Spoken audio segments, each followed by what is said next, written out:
Hey guys, what's going on? We are live tonight. I just wanted to hop in, see if anybody had any questions. We are live. What's going on, C Brown? Appreciate you always hopping in. MZ Danny B, appreciate you hopping in. Mr. Renee Moreno, hello. Paul Zinke, Chicago, welcome. What's up, guys? Just wanted to hop in real quick, see if anybody had any questions. Just want to help out, give you some insight, give you some feedback. How's everybody doing? It's almost Christmas, it's almost a holiday season. So I hope you guys are excited. It's a good time to relax, spend time with family. What kind of questions do you guys have for me tonight? I think, one thing I noticed is everybody is at a different point. Everybody is at a different level in their voiceover career. And that's totally okay, whatever point you're at. So, some of us are brand new and need to know what kind of software we need. Some people are a little more experienced, have taken acting classes. Some people are already booking clients. And so, everybody's at a different stage. And that's okay. Don't feel bad if somebody asks a question about getting clients and you're still wondering what kind of software you need, or you're still kind of wondering what your first step in voiceover is. Everybody's at different stages, so don't feel bad. No matter what stage you're at the right place. So you're gonna make progress too. What's up, Braxton, Tony Bell? Just remember that no matter where you're at in your journey, you will make progress and you will get to the place you need to be as long as you stay focused. Is it possible to cut my own demo? I've been told no, but all studios are closed. You can definitely cut your own demo. A lot of people say that you can't and you shouldn't make your own demo. The reason for that is because most people don't know how to produce their own demo without it sounding amateur or without it sounding unprofessional. And that's the problem. If you know how to produce your own demo the right way, with the right music and the right processing, you're gonna sound great. I've produced my own demos and I booked all of my jobs from it. So I know it's definitely possible. I've produced a demo for my sister, I've produced a demo for friends. They've booked work from it. It's definitely possible. Again, you just have to know what you're doing. You have to know how to use the software. You have to know how to process your vocals. You got to know how to sound great, because a customer is going to listen to your demo and they're going to determine if they want to book you based on how good your demo sounds to them. So just make sure that you sound great. Just make sure you know what you're doing if you want to produce your demo.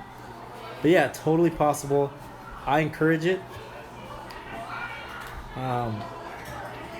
Yeah, just get yourself out there. Don't be afraid to learn new things like producing in your software. What's up, Madison, Asaido, Jay? What other questions do we have tonight? Ask me anything about VO. Another one from Paul. Howdy, I'm a 46-year-old that's not computer savvy at all. Who can help me?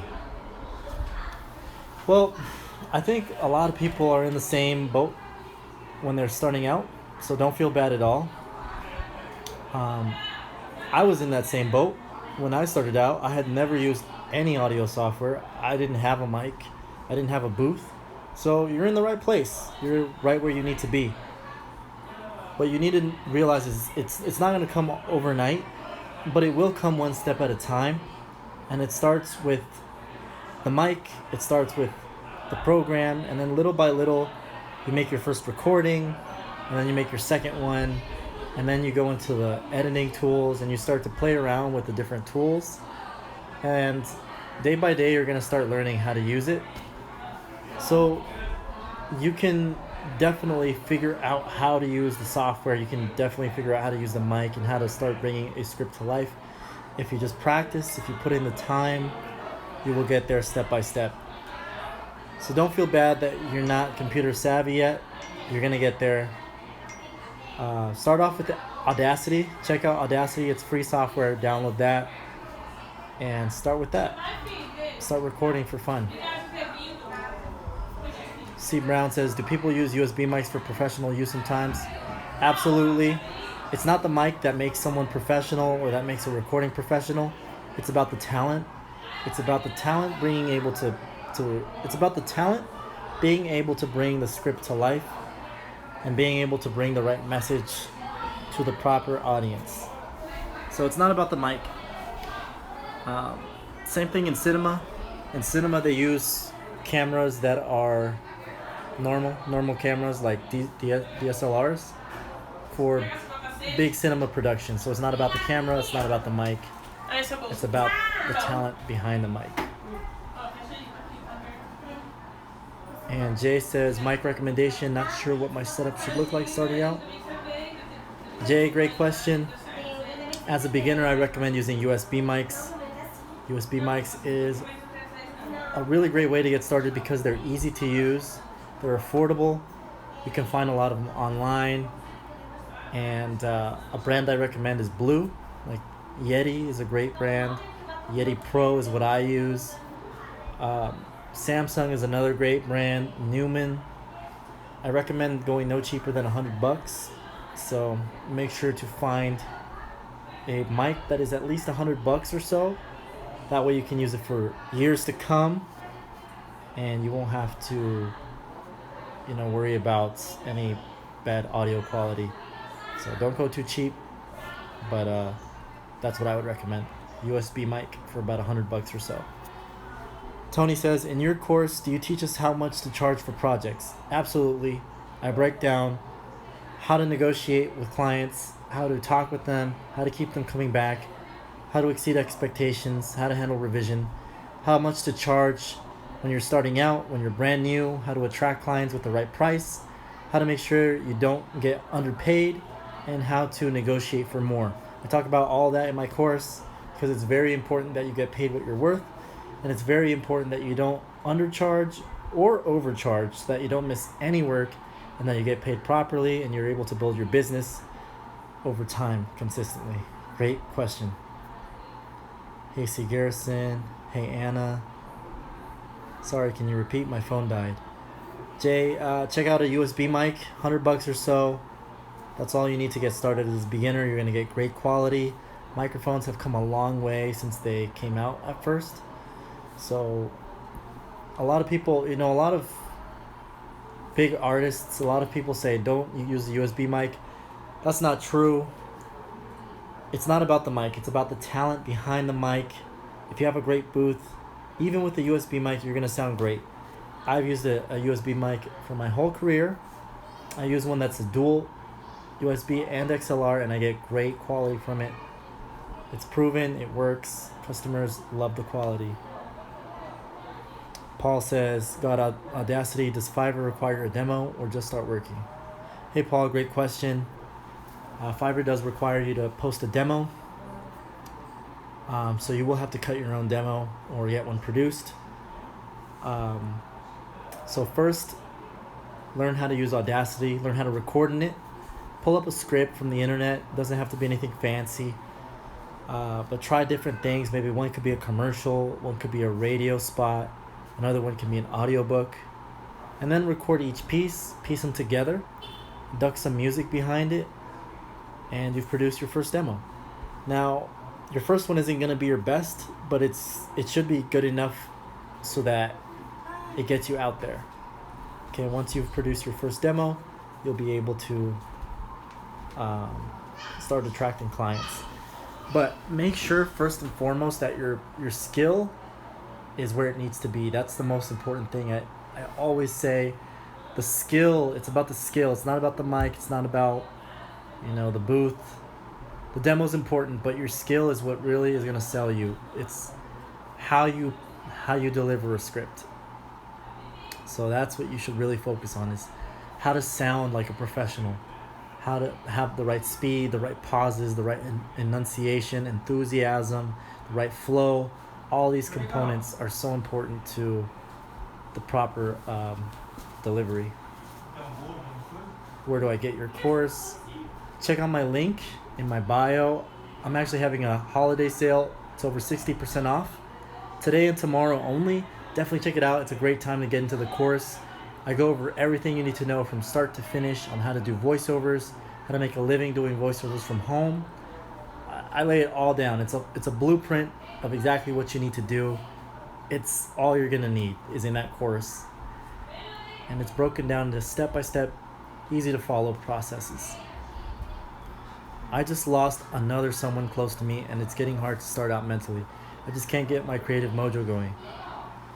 Yeah, I've been in that spot. It's tough. I'm sorry to hear that. It's really tough. And voiceover is something that you have to really focus. You have to be in the right mental state. And so I think it's important that you take some time for yourself, take some time to grieve, take some time to really get your mojo back. It's okay to take a break. It's okay to take some time from voiceovers and find that peace that you're looking for. And when you found yourself in a better state, in a more peaceful state, and when you found that time to grieve, you'll be able to resume again. So don't be shy don't feel bad about taking time away from voiceover, especially if it's something like that where you need time with your family, you need time to grieve. That's okay. It's part of life, and it's something that you deserve. And once you come back, you'll feel a lot better, and you'll be able to bring that mojo back. So don't lose hope. You're gonna do great. Hey JK, Donna Chien. Do we have any more questions for tonight? Let me know if you guys have any questions. Thank you, man. By the way, what is the difference between XLR and USB? The main difference is two things. One, the plug. The USB plug. A USB mic uses a USB mic. A USB mic uses a USB plug to plug into the computer. And an XLR mic uses an XLR plug, which means that you're going to need to buy an additional interface. Usually XLR mics are higher quality than USB mics, but they are usually more expensive as well. That said, USB mics have always gotten me great quality, but that's a general thing, is XLR mics are more expensive but higher quality. USB mics are more affordable but easier to use. That's the biggest difference I can say. But you can get paying clients with either, and you can get amazing quality with either. So don't shy away from using a USB mic. How do I get started? I've done a few voiceover projects, but I'd love to get into it full time. I'd love some help to get jump started. How to get started just depends on where you're at. Have you had acting classes in the past? Do you have experience behind the mic? Depending on where you're at will depend on what your next step is. And that means that the first thing you need to do is you need to learn how to perform on a mic. Then once you know how to perform and bring a script to life, you get your first mic, you download Audacity, you download some software, you start recording voiceovers, you practice. Then you cut your own demo reel, you put some music behind it, and then you find your websites that you need to put yourself on. It could be a free website, paid website, your own personal website. Those are the steps, and depending on where you're at, that's the kind of like an overview of where you need to go. So don't be afraid to start practicing, get that first mic, start recording. Do we have any more questions before we hop off tonight? Happy Lady, C. Brown, Anthony, Jerry.